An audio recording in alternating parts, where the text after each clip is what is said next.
Hai adik-adik, selamat datang di Multimedia Pembelajaran Biologi dengan judul Pengembangan Multimedia Pembelajaran Biologi berbasis PBL Problem Based Learning di SMA Negeri 1 Kota Mobagu. Adapun kompetensi dasar akan kita tempuh adalah menganalisis hubungan struktur jaringan penyusun organ reproduksi dengan fungsinya dalam sistem reproduksi manusia. Dan tujuan pembelajaran yang akan kita tempuh dalam multimedia pembelajaran ini, yang pertama, menyebutkan dan menjelaskan struktur serta fungsi alat-alat reproduksi pria dan wanita. Yang kedua, menjelaskan proses pembentukan sel kelamin atau gametogenesis. Yang ketiga, menjelaskan proses siklus menstruasi, fertilisasi, gestasi, dan persalinan. Yang keempat, menganalisis dan memahami kelainan atau penyakit yang berhubungan dengan sistem reproduksi. Dan yang kelima, menganalisis dan menyajikan hasil analisis terhadap permasalahan dalam materi sistem reproduksi.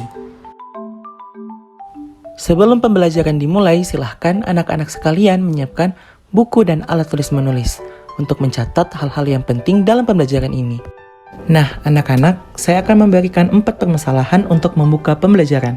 Yang pertama, amatilah gambar sistem reproduksi yang berada di papan. Struktur sistem reproduksi pria dan wanita memiliki struktur yang berbeda. Secara kompleks, apakah sistem reproduksi pria dan wanita mempunyai tujuan dan fungsi yang sama? Yang kedua, pernahkah kau berpikir apa yang akan terjadi jika wanita tidak bisa mengalami menstruasi dan pria tidak bisa menghasilkan sperma? Yang ketiga, apakah kalian mengetahui bagaimana seorang wanita hamil dan bisa melahirkan anak? Mengapa pria tidak demikian? Dan apakah kalian tahu mengapa terjadi perbedaan jenis kelamin seks laki-laki dan perempuan? Yang keempat, perhatikanlah gambar di papan tulis. Apakah penggunaan celana ketat aman untuk sistem reproduksi pria? Untuk membahas dan memecahkan permasalahan di atas, silahkan anak-anak membentuk kelompok yang terdiri dari 4 atau 5 orang per kelompok. Silahkan kalian bahas dan berdiskusi untuk pemecahan masalah yang telah diberikan mengenai sistem reproduksi. Untuk membantu kalian dalam pemecahan masalah, silahkan untuk mengumpulkan informasi pembelajaran dalam multimedia pembelajaran ini. Simak baik-baik materinya dan ayo mulai belajar. Sistem reproduksi manusia adalah cara bagi makhluk hidup untuk menghasilkan individu baru yang memiliki karakteristik atau sifat yang sama dengan induknya.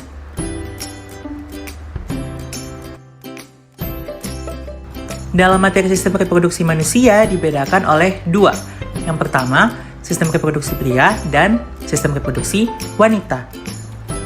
Sistem reproduksi pria berfungsi untuk memproduksi dan menyimpan serta mengantarkan sel sperma untuk membuahi sel telur. Sedangkan untuk sistem reproduksi wanita memiliki fungsi untuk memproduksi sel telur dan menyediakan tempat untuk janin selama kehamilan.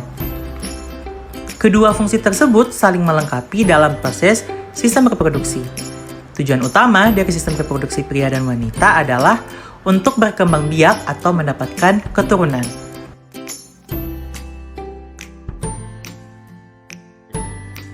Sekarang kita akan masuk ke dalam materi yang pertama, yaitu struktur dan fungsi sistem reproduksi pria dan wanita.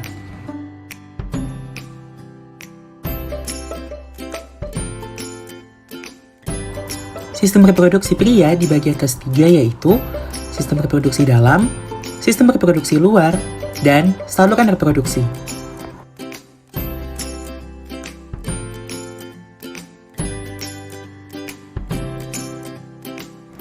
Yang pertama adalah sistem reproduksi dalam pria, yaitu testis. Testis berfungsi sebagai penghasil sperma dan hormon kelamin yang pembentukannya terjadi di dalam tubulus seminiferus. Lalu ada kandung kemih yang berfungsi menampung urin yang diproduksi ginjal dan akan dikeluarkan lewat saluran uretra dan akan keluar lewat lubang penis. Lalu ada yang kedua, saluran reproduksi. Yang pertama adalah saluran epidimis, merupakan saluran dalam skrotum dan keluar dari kedua testis yang berfungsi untuk penyimpanan sementara sel sperma sebelum matang. Yang kedua yaitu saluran vas deferens, yang merupakan organ berupa saluran panjang yang berfungsi untuk mengantarkan sperma keluar saat ejakulasi terjadi vas deferens terletak di bagian belakang buah zakar. Yang ketiga adalah saluran uretra, yang merupakan saluran dalam penis yang berfungsi sebagai ekskresi urin dari kandung kemih. Untuk sistem reproduksi luar pria, ada penis yang merupakan alat kopulasi atau sarana mengalihkan cairan sperma ke alat reproduksi wanita. Saat terjadi rangsangan seksual, rongga penis akan penuh terisi darah. Akibatnya, penis akan mengembang dan menegang atau sering kita sebut kejadian ereksi. Yang kedua, ada skrotum, yang dimana skrotum merupakan organ reproduksi yang berbentuk seperti kantong. Organ ini terletak di belakang atau pangkal penis. Skrotum juga merupakan tempat berdiamnya testikel atau buah zakar. Dan yang terakhir adalah lubang penis.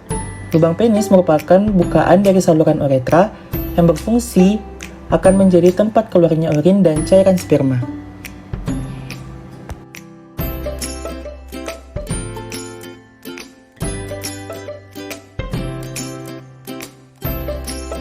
Sistem reproduksi wanita juga dibagi atas 3, yaitu sistem reproduksi dalam, sistem reproduksi luar, dan saluran reproduksi.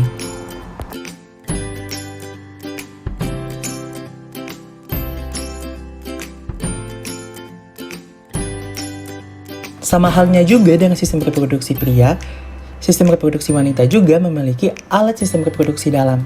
Yang pertama, ovarium. Ovarium atau indung telur berbentuk seperti telur dan berjumlah sepasang. Ovarium melindungi kapsul keras dan terdapat folikel-folikel.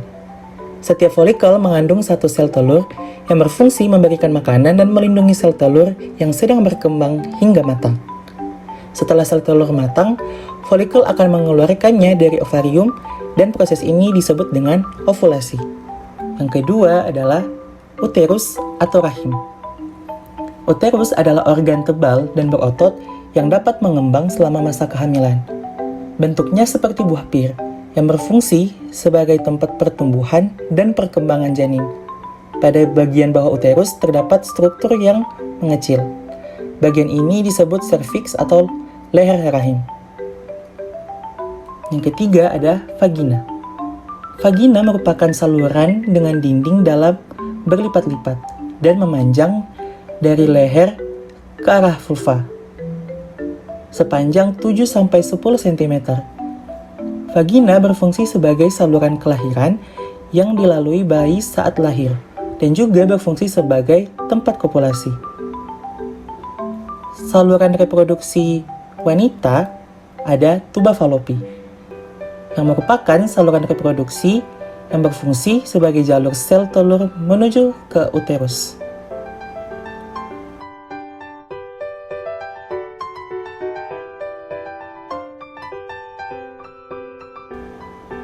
Untuk alat sistem reproduksi luar wanita, yang pertama, klitoris, yang merupakan tonjolan kecil yang mengandung banyak ujung-ujung saraf perasa sehingga sangat sensitif.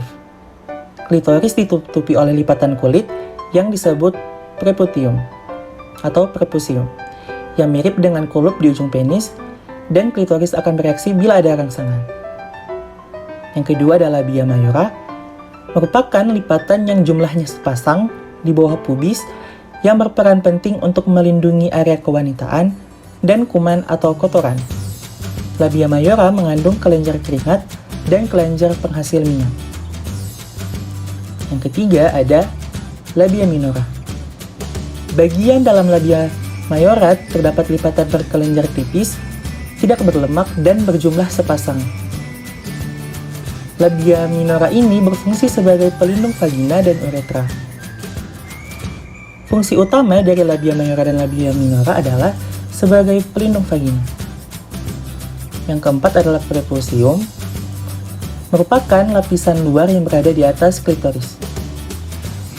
Yang kelima, lubang uretra, sama halnya juga dengan sistem reproduksi pria, yang merupakan bukaan dari saluran uretra yang berfungsi dari lubang uretra akan menjadi tempat keluarnya urin.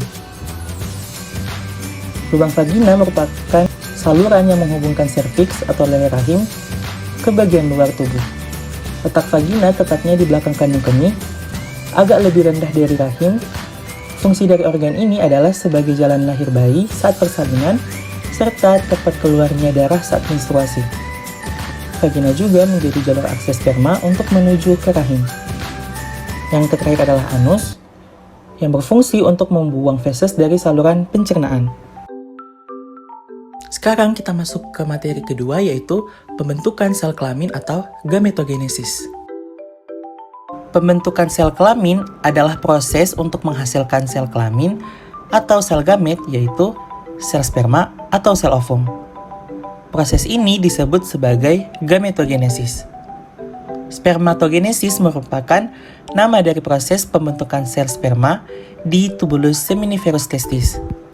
Sedangkan oogenesis merupakan nama dari proses pembentukan sel ovum atau sel telur di ovarium atau indung telur. Dan tujuan dari pembentukan sel kelamin adalah untuk mendapatkan keturunan dengan peleburan sel gamet. Hal-hal yang harus kamu ketahui pada saat belajar pembentukan sel kelamin. Yang pertama, pada saat pembentukan sel kelamin, baik spermatogenesis maupun oogenesis melewati proses mitosis dan meiosis. Yang kedua, pada pembelahan mitosis menghasilkan dua sel anakan yang sama dengan induknya yang bersifat diploid atau 2N. Terdiri dari 23 pasang kromosom atau 46 kromosom. Pada pembelahan meiosis menghasilkan sel yang bersifat haploid atau N. Terdiri dari 23 jenis kromosom yang sudah terbagi dengan kromosom kelamin. Dan yang keempat, hasil akhir dari spermatogenesis dan oogenesis memiliki perbedaan. Sekarang kita masuk ke pembahasan spermatogenesis. Spermatogenesis terjadi di tubulus seminiferus testis. Dibagi dalam beberapa tahap yang diikuti oleh pematangan dalam epidimis. Pada dinding tubulus seminiferus sudah tersedia calon sperma atau spermatogonium yang berjumlah ribuan. Spermatogonium bersifat diploid atau 2N, yang dimana sel diploid merupakan sel yang memiliki jumlah 2 set kromosom. Spermatogonium mempersiapkan materi genetik dalam pembelahannya. Spermatosit primer akan melakukan pembelahan meiosis pertama, membentuk dua spermatosit sekunder yang bersifat haploid, yang dimana sel haploid adalah sel yang hanya terdiri dari satu set kromosom. Tiap spermatosit sekunder melakukan pembelahan meiosis kedua, menghasilkan 4 spermatid yang bersifat haploid. Keempat spermatid ini berkembang menjadi sperma matang, di mana mulai munculnya akrosom, badan, dan ekor sperma yang bersifat haploid yang semuanya fungsional, yang berbeda dengan oogenesis yang hanya satu fungsional. Sperma yang matang sudah siap membuahi gamet betina atau ovum, akan menuju epididymis, selanjutnya ke vas deferens, vesicula seminalis, dan uretra, serta berakhir dengan ejakulasi. Lanjut, kita akan membahas oogenesis.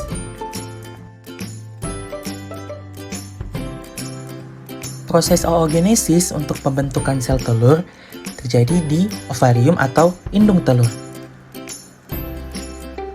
Sebelumnya di dalam ovarium terlebih dahulu terdapat sel indung telur atau oogonium yang bersifat diploid atau 2N, terdiri dari 23 pasang kromosom atau 46 kromosom. Melalui pembelahan mitosis, oogonium menggandakan diri membentuk oosit primer. Oosit primer melanjutkan fase pembelahan meiosis 1. Pada fase ini, oosit primer membelah menjadi dua sel yang berbeda ukuran, dan masing-masing bersifat haploid. Satu sel yang berukuran besar dinamakan oosit sekunder. Pada fase berikutnya, oosit sekunder akan melanjutkan pada fase meiosis 2. Fase ini dilakukan apabila ada fertilisasi. Apabila tidak terjadi fertilisasi, oosit sekunder mengalami degenerasi. Namun, apabila ada fertilisasi, fase meiosis 2 dilanjutkan dan akan menghasilkan 4 sel anakan. Oleh karenanya, fase meiosis 2 menghasilkan 1 ootit dan 3 badan kutub sekunder. Kemudian, 1 ootit yang dihasilkan tersebut berkembang menjadi sel telur atau ovum yang matang. Sementara itu, badan kutub hancur atau polosit atau mengalami kematian. Maka hanya akan ada 1 sel telur nanti yang akan dibuahi oleh 1 sel sperma. Apa sih perbedaan spermatogenesis dan oogenesis? Spermatogenesis menghasilkan gamet jantan, sedangkan oogenesis menghasilkan gamet betina. Spermatogenesis terjadi di dalam tubulus seminiferus testis, sedangkan oogenesis terjadi di indung telur atau ovarium. Spermatogenesis, 1 spermatosit primer menghasilkan 4 spermatozoa fungsional. Oogenesis, 1 oosit primer menghasilkan 1 sel telur fungsional. Dan spermatogenesis tidak ada penghentian proses. Sedangkan oogenesis terdapat beberapa kali penghentian sementara, yaitu saat kelahiran pada pembelahan meiosis 1 dan saat ovulasi, yaitu pada pembelahan meiosis 2. Sekian untuk pertemuan pertama kita. Nanti akan lanjut dengan pertemuan 2 dengan materi siklus menstruasi, fertilisasi, gestasi, persalinan, dan kelainan atau penyakit pada sistem reproduksi.